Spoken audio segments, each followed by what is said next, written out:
અમે ઋષિકેશથી આગળ જતા હતા શિબિર માટે તો એકવાર મેં ત્યાં લડાઈ જોઈ. રાતના 2 વાગ્યાની વાત હશે. ત્યાં લડાઈ થઈ રહી છે. લડાઈ કઈ વાત પર થઈ રહી છે સમજો. તે ઢાબાનો માલિક કહી રહ્યો છે કે યાર તમે બધા અહીં ખુલ્લામાં પેશાબ કરી રહ્યા છો અને આખી બસ ભરીને ઉતર્યા છે બધા. તમે ખુલ્લામાં કરી રહ્યા છો. મારે ત્યાં લોકો નહીં રોકાઈ દુર્ગંધના કારણે.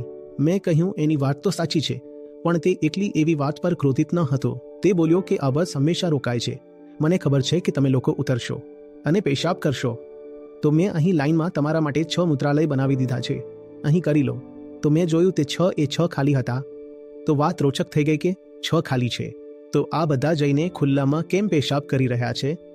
અને જ્યારે મારપીટની નોબત આવી ગઈ તો એમાંથી એક કહે છે, જો ભાઈ અમને તો ખુલ્લામાં જ આવે છે. કહી રહ્યો છે આ બધા ઓરડા બંધ કરી રાખ્યા છે અને આ બધા છે એવામાં અમારી ઉતરતી જ નથી. જ્યાં સુધી કોઈ મસ્ત ખુલ્લી સ્વચ્છ જગ્યા ન હોય તો અમે ઉતરતા જ નથી. આ છે કે સામે ઉપલબ્ધ પણ છે શૌચાલય, તો પણ ત્યાં નહીં જશે. મને મોજ આવવી જોઈએ બસ. ખબર છે તમે બીજાને તકલીફ આપવામાં કેમ નથી હિચકિચાતા? કારણ કે તમને પોતાની તકલીફનો અંદાજો નથી. તમે પોતાના પ્રત્યે સંવેદનહીન થઈ ચૂક્યા છો. જે પોતાના દુઃખથી પરિચિત થઈ જાય છે તે ક્યારેય બીજાને દુઃખ નહીં આપે.